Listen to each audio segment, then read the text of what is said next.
Assalamualaikum warahmatullahi wabarakatuh. Kami dari kelompok 5 yang beranggotakan saya Fauzia Hanum dan rekan saya Batu Zafaira Alia.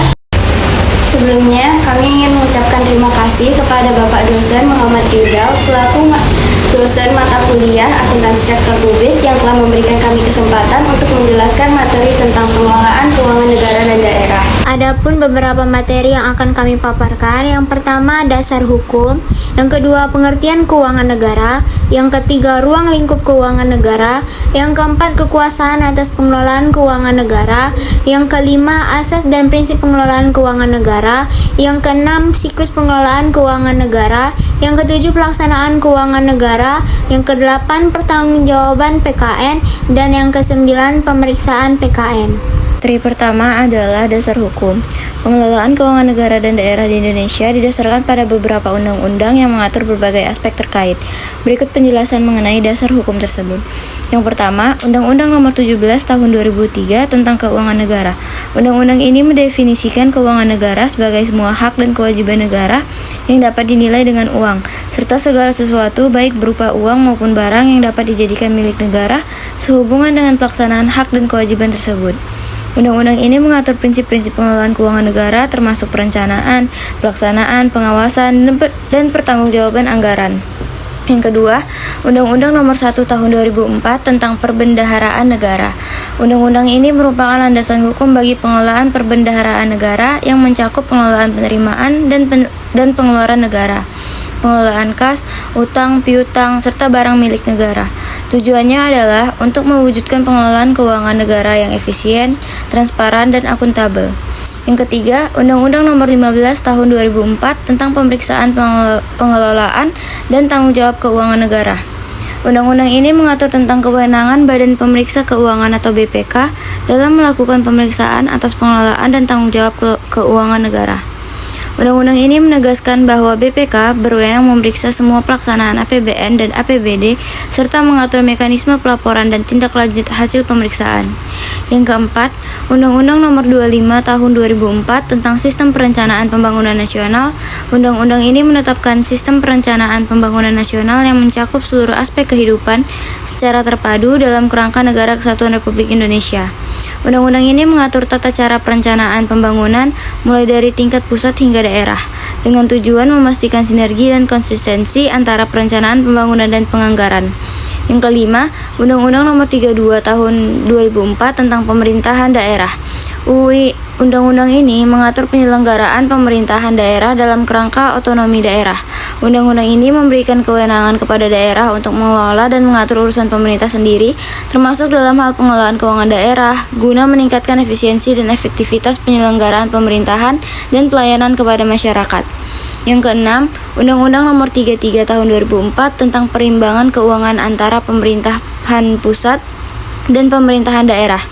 Undang-undang ini mengatur sistem perimbangan keuangan antara pemerintah pusat dan daerah yang meliputi pembagian sumber pendapatan, alokasi dana perimbangan, serta mekanisme transfer dana ke pusat dari pusat ke daerah. Tujuannya adalah untuk mewujudkan pemerataan kemampuan keuangan antar daerah dalam rangka pelaksanaan desentralisasi. Yang ketujuh, Peraturan Pemerintah Nomor 20 Tahun 2004 tentang Rencana Kerja Pemerintah RKP. Peraturan ini mengatur penyusunan RKP sebagai dokumen perencanaan nasional untuk periode 1 tahun. RKP menjadi acuan bagi penyusunan rencana kerja dan anggaran kementerian lembaga atau RKAKL serta rencana kerja pemerintah daerah atau RKPD. Tujuannya adalah untuk memastikan keselarasan antara perencanaan pembangunan nasional dan penganggaran tahunan.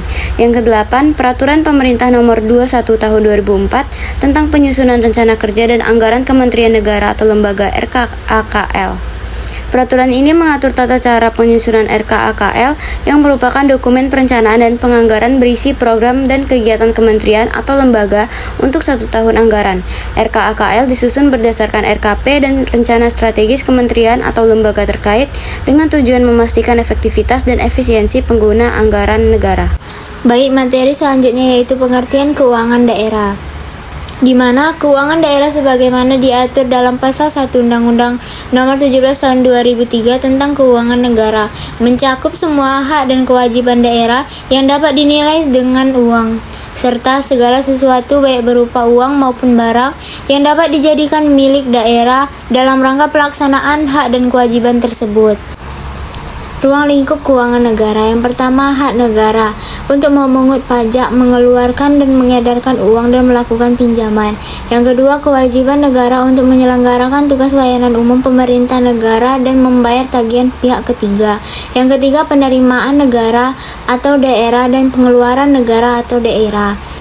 Yang keempat, kekayaan negara atau kekayaan daerah yang dikelola sendiri oleh pihak lain berupa uang, surat berharga, piutang, barang, serta hak-hak lain yang dapat dinilai dengan uang, termasuk kekayaan yang dipisahkan pada perusahaan negara atau perusahaan daerah. Yang kelima, kekayaan pihak lain yang dikuasai pemerintah dalam rangka penyelenggaraan tugas pemerintah dan kepentingan umum. Yang keenam, kekayaan pihak lain yang diperoleh dengan menggunakan fasilitas yang diberikan pemerintah. Kekuasaan atas pengelolaan keuangan negara. Yang pertama, Presiden selaku pemegang kekuasaan umum pengelolaan keuangan negara. Yang kedua, Menteri Keuangan selaku pengelolaan fiskal dan wakil pemerintahan dalam kepemilikan kekayaan negara. Yang ketiga, Menteri Pimpinan Lembaga selaku pengguna anggaran atau penggunaan barang. Yang keempat, Gubernur, Bupati, Wali Kota selaku kepala pemerintah daerah. Kekuasaan atas pengelolaan keuangan negara diatur hukum pengelolaan keuangan negara menurut pasal 6 Undang-Undang Nomor 17 Tahun 2003. Di mana pasal 4 ayat 1 Undang-Undang 1945 Presiden memegang kekuasaan pemerintah menurut undang-undang. Pasal 6 ayat 1 Undang-Undang Nomor 17 Tahun 2003 Presiden selaku kepala pemerintah pemegang. Selanjutnya, dikuasakan kepada pemerintah atau lembaga pimpinan untuk penggunaan anggaran atau barang. Selanjutnya diserahkan kepada gubernur, bupati, wali kota untuk keuangan daerah yang dipisahkan. Materi selanjutnya adalah asas dan prinsip pengelolaan keuangan negara. Untuk mewujudkan good governance dalam penyelenggaraan negara, menurut pasal 23 Undang-Undang 1945, pengelolaan keuangan negara diselenggarakan secara profesional, terbuka, dan bertanggung jawab. Untuk mewujudkan tersebut, terdapat asas-asas umum pengelolaan keuangan negara yang terbagi menjadi dua, yaitu asas-asas yang telah lama dikenal dan asas-asas baru. Untuk asas-asas yang telah lama dikenal, terdapat 4, yaitu asas tahunan, asas universal, asas kesatuan, dan asas spesialitas. Untuk asas-asas baru, terdapat akuntabilitas berorientasi hasil, profesionalitas, proporsionalitas, keterbukaan dalam PKN, dan pemeriksaan keuangan oleh badan pemeriksa yang bebas dan mandiri. Berikut penjelasan mengenai asas pengelolaan keuangan negara menurut asas yang telah lama dikenal. Yang pertama, asas tahunan. Asas tahunan membatasi masa berlakunya anggaran untuk suatu tahun tertentu. Pasal 11 ayat 1 Undang-Undang Nomor 17 Tahun 2003, APBN merupakan wujud pengelolaan keuangan negara yang ditetapkan tiap tahun dengan undang-undang. Yang kedua, pasal 4 Undang-Undang Nomor 17 Tahun 2003, tahun anggaran meliputi masa 1 tahun, mulai dari tanggal 1 Januari sampai dengan tanggal 31 Desember. Yang kedua, asas universal. Asas universal mengharuskan agar setiap transaksi keuangan ditampilkan secara utuh dalam dokumen anggaran. Menurut pasal 14 Undang-Undang Nomor 1 Tahun 2004, ayat 2, Menteri atau pimpinan lembaga menyusun dokumen pelaksanaan anggaran untuk kementerian negara atau lembaga yang dipimpinnya berdasarkan alokasi anggaran yang ditetapkan oleh Presiden. Ayat 3, di dalam dokumen pelaksanaan anggaran sebagaimana dimaksud pada anggaran yang disediakan untuk mencapai sasaran tersebut dan rencana penarikan dana tiap-tiap satuan kerja serta pendapatan yang diperkirakan. Ayat 4, pada dokumen pelaksanaan anggaran sebagaimana dimaksud pada ayat 2 dilampirkan rencana kerja dan anggaran badan layanan umum dalam lingkungan kementerian negara yang bersangkutan. Yang ketiga, asas kesatuan. Asas kesatuan menghendaki agar semua pendapatan dan belanja negara atau daerah disajikan dalam satu dokumen anggaran. Yang keempat, asas spesialis. Asas spesialis mewajibkan agar kredit anggaran yang disediakan terinci secara jelas peruntukannya. Selanjutnya, asas pengelolaan keuangan negara. Penerapan kaidah yang baik. Yang pertama, akuntabilitas berorientasi pada hasil. Yang kedua, profesionalitas. Yang ketiga, proporsionalitas. Yang keempat, keterbukaan dalam pengelolaan keuangan negara. Yang kelima, pemeriksaan keuangan oleh badan pemeriksa yang bebas dan mandiri. Yang pertama, akuntabilitas berorientasi pada hasil, di mana asas yang menentukan bahwa setiap kegiatan dan hasil akhir dari kegiatan penyelenggaraan negara harus dapat dipertanggungjawabkan kepada masyarakat atau rakyat sebagai pemegang kedaulatan tertinggi negara sesuai dengan ketentuan peraturan perundang-undangan yang berlaku.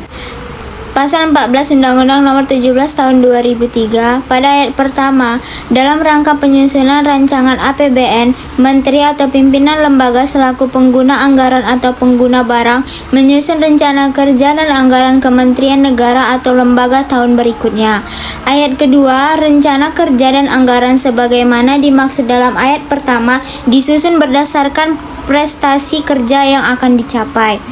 Ayat ketiga, rencana kerja dan anggaran sebagaimana dimaksud dalam ayat pertama disertai dengan perkiraan belanja untuk tahun berikutnya setelah tahun anggaran yang sedang disusun.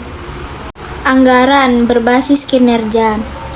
Yang kedua, profesionalitas, mengutamakan keahlian yang berlandaskan kode etik dan ketentuan peraturan perundang-undangan yang berlaku. Yang ketiga, proporsional, mengutamakan keseimbangan antara hak dan kewajiban penyelenggaraan negara. Yang keempat, keterbukaan, membuka diri terhadap hak masyarakat untuk memperoleh informasi yang benar, jujur, dan tidak diskriminatif tentang penyelenggaraan negara dengan tetap memperhatikan perlindungan atas hak asasi pribadi, golongan, dan rahasia negara. Selanjutnya, pemeriksaan keuangan oleh badan pemeriksa yang bebas dan mandiri. Poin pertama, kebebasan dan kemandirian dalam ketiga tahap pemeriksaan, yakni perencanaan, pelaksanaan, dan pelaporan hasil pemeriksa. Yang kedua, kewenangan untuk mendapatkan data, dokumen, dan keterangan dari pihak yang diperiksa. Kesempatan untuk memeriksa secara fisik setiap aset yang berada dalam pengurus pejabat instansi yang diperiksa, termasuk melakukan penyelegaan untuk mengamankan uang, barang, dan dokumen pengelolaan keuangan negara pada saat pemeriksaan berlangsung. Prinsip pengelolaan keuangan negara. Keuangan negara dikelola secara tertib, taat pada peraturan perundang-undangan, efisien, ekonomi, efektif, transparan, dan bertanggung jawab dengan memperhatikan keadilan dan kepatutan. APBN. Perubahan APBN dan pertanggungjawaban pelaksanaan APBN setiap tahun ditetapkan dengan undang-undang. APBN mempunyai fungsi otorisasi, perencanaan, pengawasan, alokasi, distribusi, dan stabilisasi. Semua penerimaan yang menjadi hak dan pengeluaran yang menjadi kewajiban negara dalam tahun anggaran yang bersangkutan harus memasukkan dalam APBN.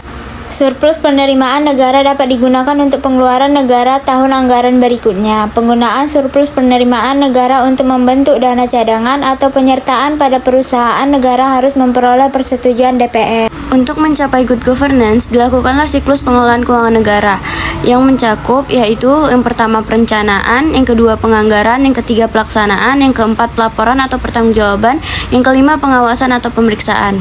Lanjut ke pelaksanaan keuangan negara, dilakukan pendelegasian wewenang, di mana Presiden sebagai CEO, lanjut ke Menteri Teknis sebagai COO, lalu Kepala Kantor selaku kuasa COO, dan Menteri Keuangan sebagai CFO, dan Kepala KPPN selaku kuasa CFO, di mana yang warna kuning itu pendelegasian kewenangan pelaksanaan program, dan yang warna biru pendelegasian kewenangan perbendaharaan. Materi selanjutnya pelaksanaan keuangan negara, di mana terdapat tahapan pelaksanaan anggaran, di mana APBN, proses rincian APBN, lalu ke DIPA, lalu lanjut ke komitmen, lalu lanjut ke pesanan vendor, di mana dilakukan verifikasi terhadap barang atau jasa, lalu dilakukan pembayaran.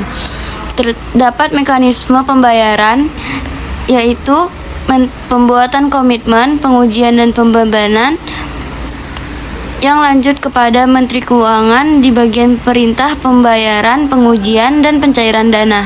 Terdapat struktur organisasi pengelola keuangan negara ideal menurut undang-undang, yaitu Menteri Pengguna Anggaran, lalu ke Satker, yaitu kuasa pengguna anggaran, Lanjut ke pembuat komitmen, bendahara, penguji tagihan, penerbit SPM, dan unit akuntansi instansi. Lanjut ke mekanisme pelaksanaan belanja atau pengeluaran negara yang dilakukan dengan pembuatan komitmen, pengujian pasal 18 ayat 2 Undang-Undang Nomor 1 Tahun 2004, lalu lanjut ke SPM, pengujian pasal 19 ayat 2 Undang-Undang Nomor 1 Tahun 2004, lanjut ke SP2D.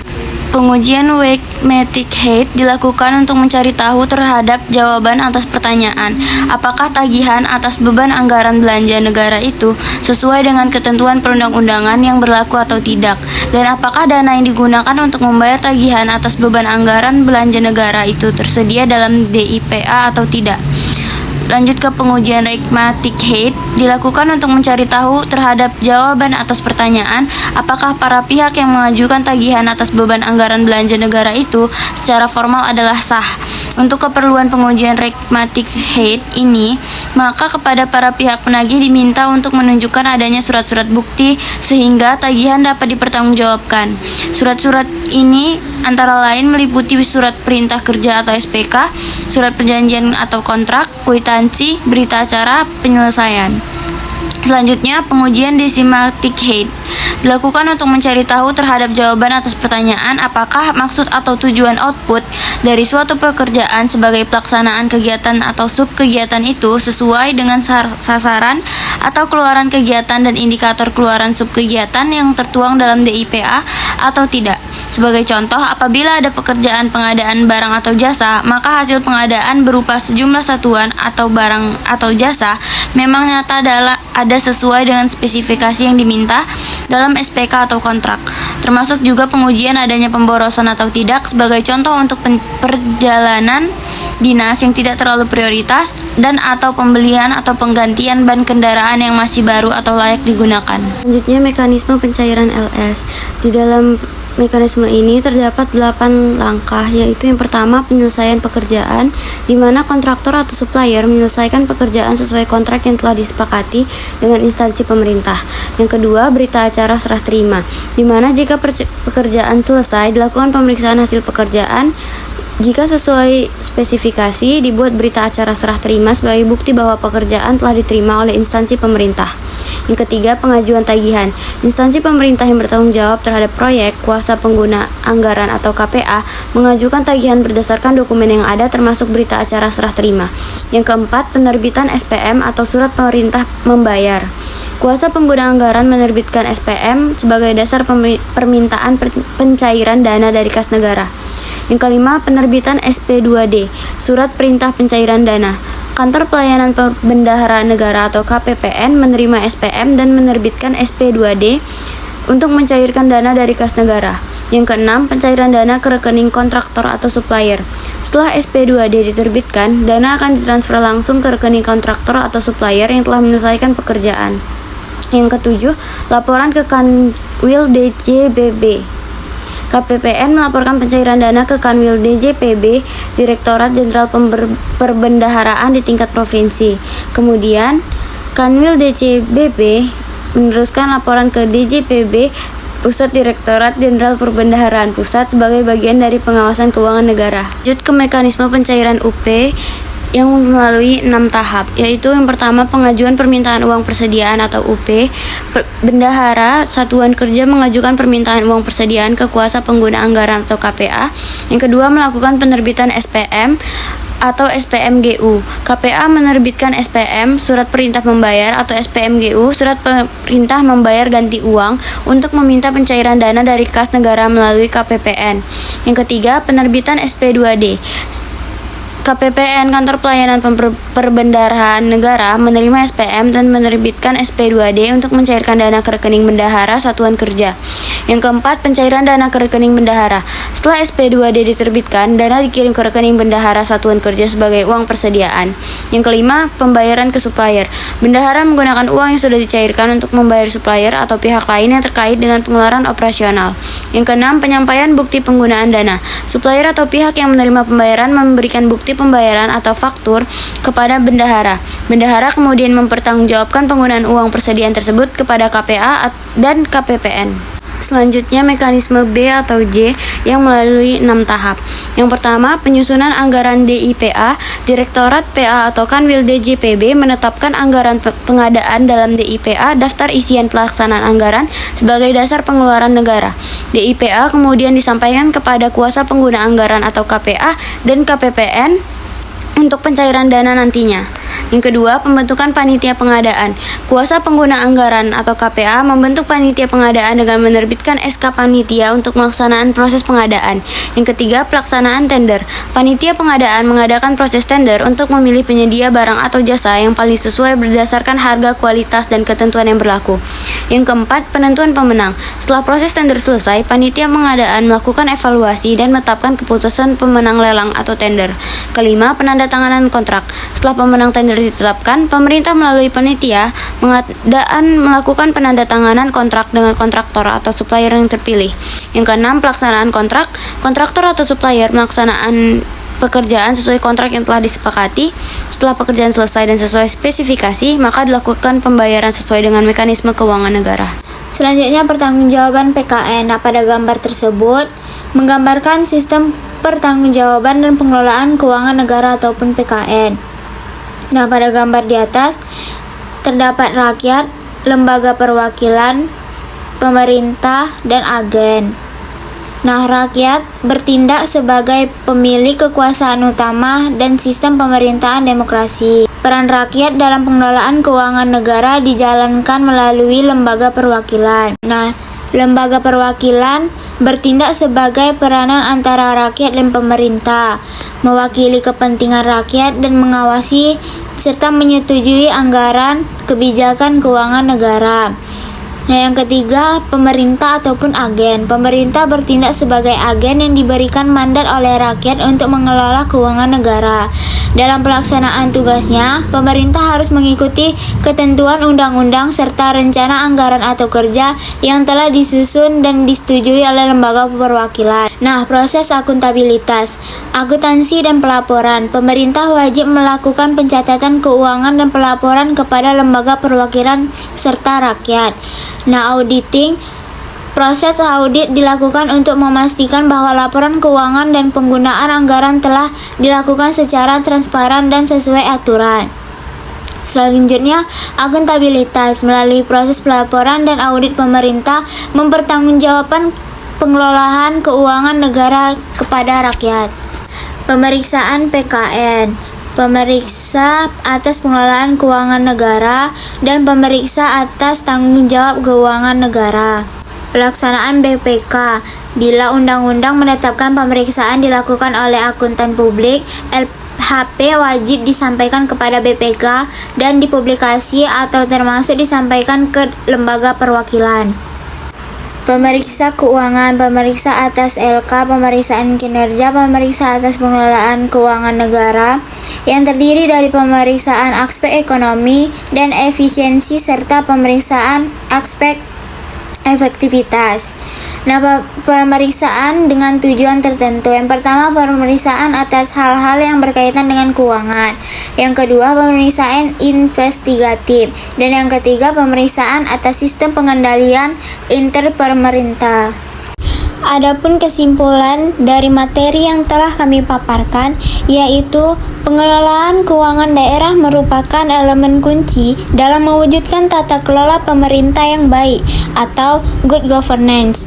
Dengan pengelolaan yang tepat meliputi perencanaan, pelaksanaan, pengawasan, dan pertanggungjawaban, daerah dapat memaksimalkan pemanfaatan sumber daya demi kesejahteraan masyarakat. Prinsip akuntabilitas, transparansi, efisiensi, dan aktivitas harus menjadi landasan dalam setiap tahap pengelolaan keuangan daerah, sesuai dengan peraturan perundang-undangan yang berlaku, atau misalnya Undang-Undang Nomor 17 Tahun 2003 tentang Keuangan Negara, Undang-Undang Nomor 23 Tahun 2014 tentang Pemerintah Daerah, dan Aturan Pelaksanaan Daerah. Sekian yang dapat kami sampaikan dari materi yang telah kami paparkan. Bila ada kekurangan ataupun kesalahan, kami memohon maaf. Wabillahi taufiq wal hidayah. Wassalamualaikum warahmatullahi wabarakatuh. Terima kasih.